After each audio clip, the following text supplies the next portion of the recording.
Hello, denizens of the internet. As a former network executive, I do have a reaction to the Writers Guild strike. I won't discuss the timing of the strike. Yes, it's a shame that things seem to finally be recovering after COVID, but they have very important concerns. The main issue is streaming compensation with a looming question about AIs like Chat which aren't really artificial intelligence, but I don't want to get into that here. I'm no stranger to streaming controversies and creative unions. I was asked to consult on the future effect of YouTube and ACTRA back in 2008.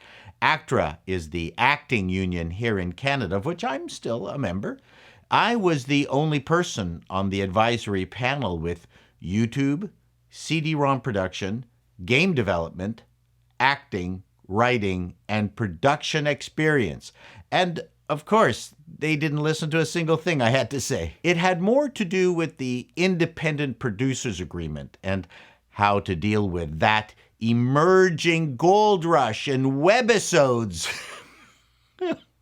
which obviously never happened. That was a long time ago. But things have only become more confusing with streaming, and of course, neither the networks with streaming services nor the pure streamers want to pay repeat fees commensurate with what writers got for network shows. And in the world of streaming, what's a rerun anyway? Network TV was easy.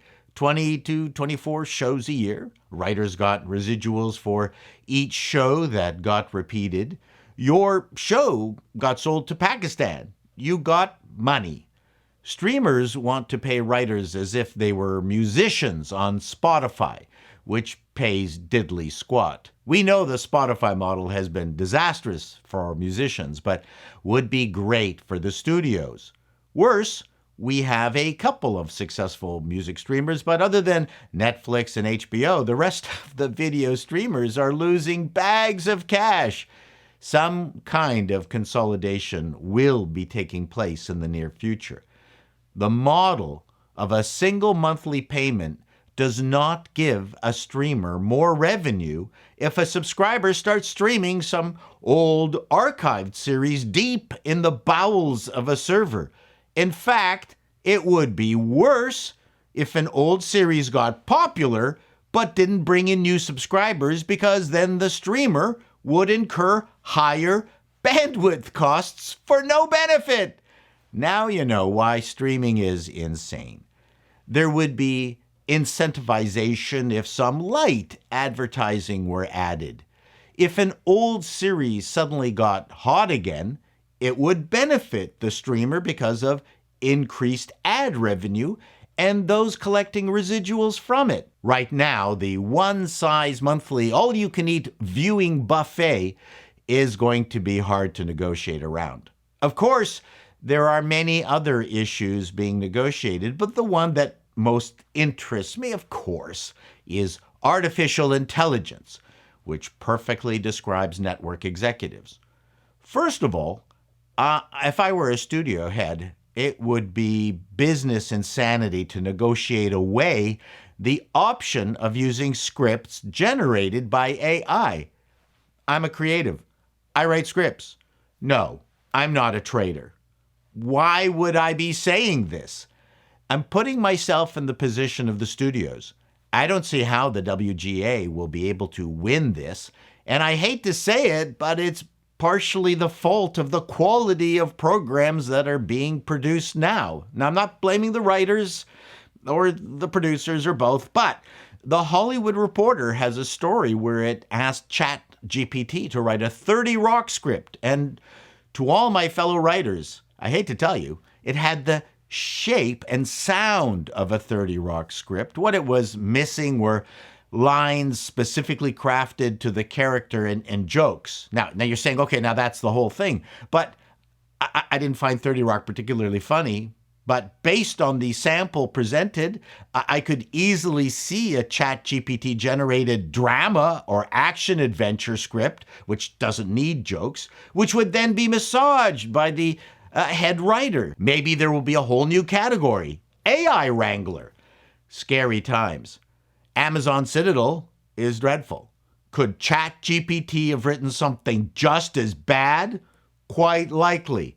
If the show becomes a hit because the audience's standards have become so depressed due to the truckload of second-rate dialogue and plots they are being fed, then why not go AI? Another example would be the much-maligned counterfeit Tolkien adventure, Rings of Power.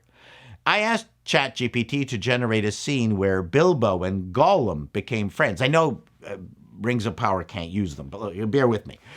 It actually made sense. It was even clever enough to have Gollum tell Bilbo, "I'll be your friend if you give me my precious back." ChatGPT knew the lore, certainly better than the hack writers on Rings of Power. And think about this. New writers are bereft of historical knowledge like never before. Producers could ask for a script written in the style of the Blackboard Jungle, and AI would crank it out in the time it took your Gen Z writer to ask, "What's the Blackboard Jungle?" As I said earlier, if AI takes a foothold in the scripting realm, it's going to be because of some of the terrible shows we are seeing now, and for its ability to research historical events instantly. For network series, it would be even worse if a season was already produced and the AI was pointed at it and told to write a new season based on the first with a bunch of new plots. Where AI will never succeed, at least not anytime soon, is the first idea of fantastic imagination. There will always be a need for that, unless, of course, the audience prefers the repetitive results of AI. What's more repetitive than a procedural? Honestly, if I have to write something that involved a World War II Caproni Italian bomber on the Hungarian and Russian front, I would let AI take the first stab and then crib the research it provided. Who in their right mind would not want that kind of help? The final thing I will mention, while not specifically affecting professional writers and TV, is this thing called YouTube. It has been siphoning off viewers from network TV at an ever-increasing pace. I know an awful lot of people who don't watch network TV at all. It's YouTube most of the time with a smattering of programming from the streamers. AI can generate the text, the voices, the characters, and even something that resembles a video now.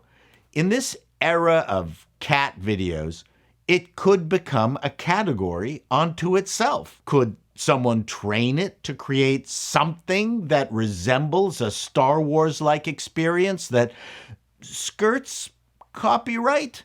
Something that doesn't suck like what Disney has given us, starring Sook Likewalker and Varth Dater?